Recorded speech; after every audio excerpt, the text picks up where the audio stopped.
Family-friendly, proper four-wheel drives. The term SUVs muddied the waters somewhat of late, but there are still families out there that need a four-wheel drive that's capable off-road and usable around town. There's more variety in this segment now than there's ever been, and behind me you can see 5 examples of proper four-wheel drive vehicles that also claim to be family friendly. One of them is a little older than the other 4, but we'll get to that in a minute. Let's take a look behind the scenes at some CarAdvice testing to find out which one's the best.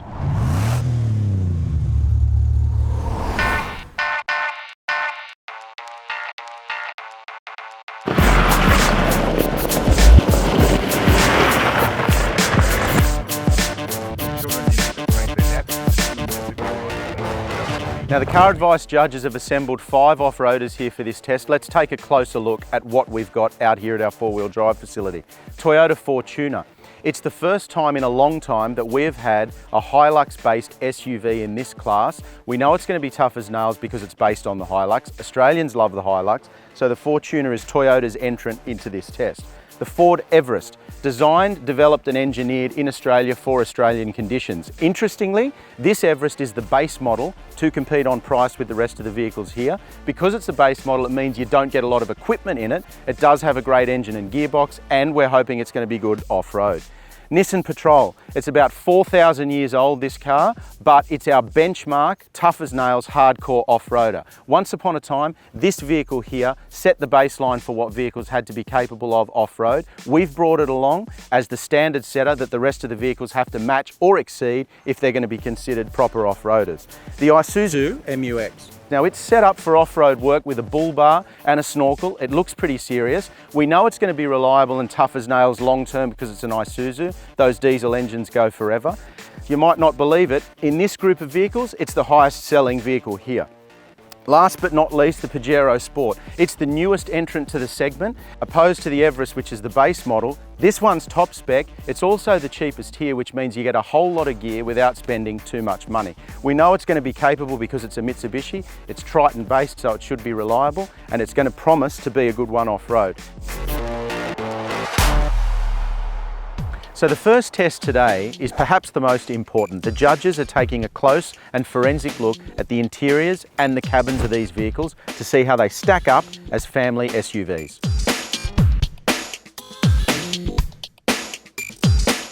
So Scott, the interiors of these vehicles are critical to the family buyer, and how they perform is critical. So what are the main things you've discovered after having a good look at all of them? Yeah, so we've been spending a lot of time in each of the vehicles, evaluating them from a livability factor. So spending time not just in the driver's seat, in the passenger seat, the second row, third row where available.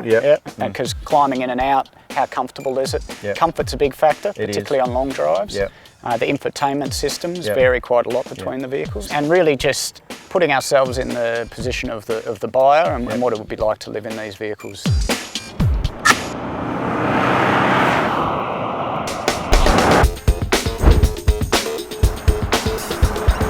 So the judges have got a pretty extensive driving loop set out. They've got urban and country roads, and they're going to be able to get a good handle on how these vehicles perform on road. So Kurt, we've stolen you away from the testing for a bit, mate. You've finished your on-road loop, spent a bit of time in the cars. What have you learnt? Well, we've got some pretty long loops here, so it's a mix of sealed road work and some off-road work as well. A lot of people who buy these cars, they have them for long distance touring, put their families in the back of them. So what's really important is comfort factor and high-speed stability. Gravel roads, gravel country roads, how do they factor into your road loop testing? Well, it's really important for ABS calibration, ESP calibration. I mean, can these cars stop if a roo jumps out? What are they like in avoiding obstacles and basically staying out of danger? And we did find that there's a big difference amongst the field. So you've done plenty of stuff outside the urban areas, but there's also some important considerations about how these cars perform in the city confines as well. Absolutely. Ride quality is a pretty important one, but it's easy to forget the sheer size of the things in an urban environment. So it's parking them, it's how easy they are to steer at low speed manoeuvring. Are they easy to judge? Are they easy to reverse park? So all of those things are crucial to the balance of the ownerships.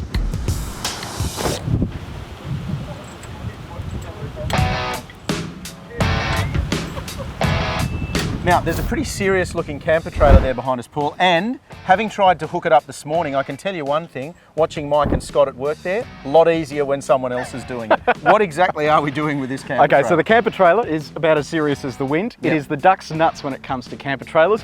And what the guys are doing is putting a pin through the tow hook. This is not like a normal trailer which has a standard sort of tow ball that you attach to. And it's for the off-road articulation so it can move around. They're going to set off in each of the cars on a country loop to assess acceleration, to assess braking, and to see how the cars feel with such a big weight on the back. What's the approximate weight of that? Look, we're getting close to 2 tonnes. It's a pretty big trailer. Pretty heavy trailer. So we'll be able to find out, for those of you that need to tow with your family SUV, which one is the best at hauling a load.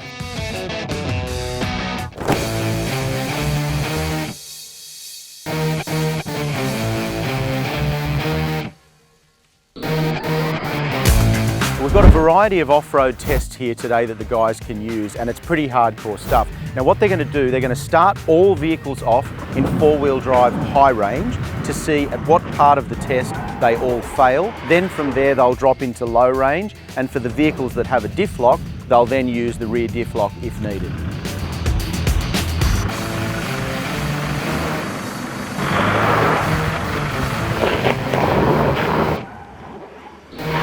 So Paul, tell us a little bit more about what you've got planned here with this off-road assessment. Welcome to 4-wheel drive heaven. Yes. We've got a pretty impressive course here that consists of a seesaw, which is going to tip the cars right over onto their sides, close enough to have them toppling over. Yeah. We've got a section with logs, which is going to test how the car's traction control system works, and it's a bit damp today, so they're going to have a fun time. Yeah. We've also got a massive drop-in. So this is essentially going to have the cars going from normal level to straight down, pretty much straight down without any control. So brakes will not stop the car, it just has to go straight through. We've got a fantastic river crossing, which is going to test wading depth, but it's also going to test how the traction control systems work with water, because once they grapple for grip and the car gets a little bit buoyant, you're always going to struggle. It then moves on to a bit of an off-road course that's designed to test traction control again on loose surfaces. So we're going to try climb a massive hill in 4-wheel drive and see how far the cars can actually get.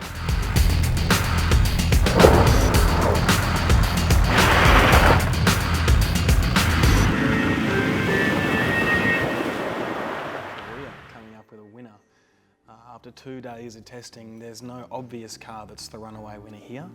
I think we can safely say the Patrol is probably outgunned at showing its age. The other 4 all have, you know, unique positives and unique negatives that largely depend on your requirements when you're getting into one of these sorts of cars. I think the bottom line though is what you want is a family SUV that can go off-road and tow and do all the tough things that you've dreamed of. They're all very capable.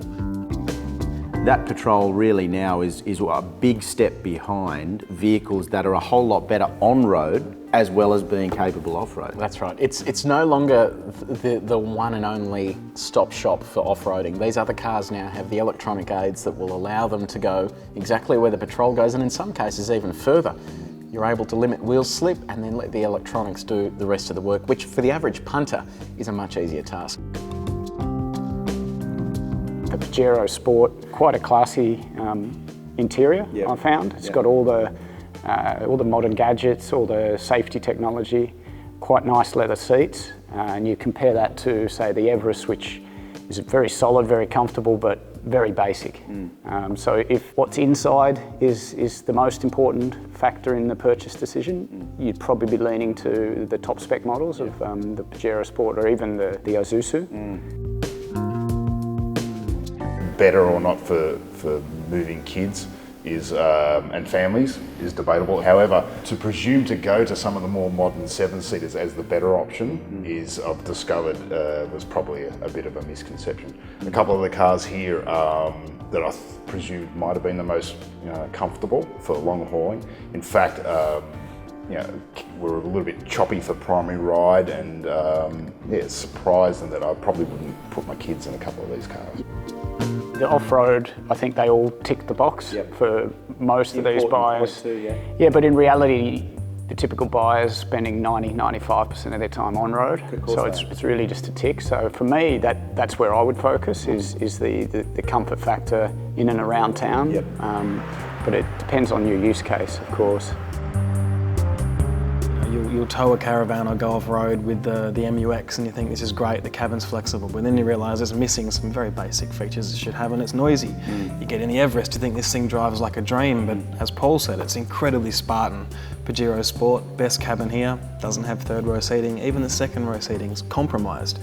And then you get in the Patrol and everything feels a bit old and outdated. The Fortuner has been a bit of a surprise packet, but it doesn't really dominate in any area. It doesn't really win any area. Good performer though, consistent. Very consistent, very Toyota. Typical Toyota. You know, never great, never Typical terrible, Toyota. just kind of somewhere in between.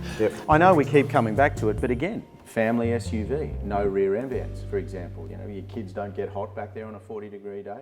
Apparently. You know, apparently not.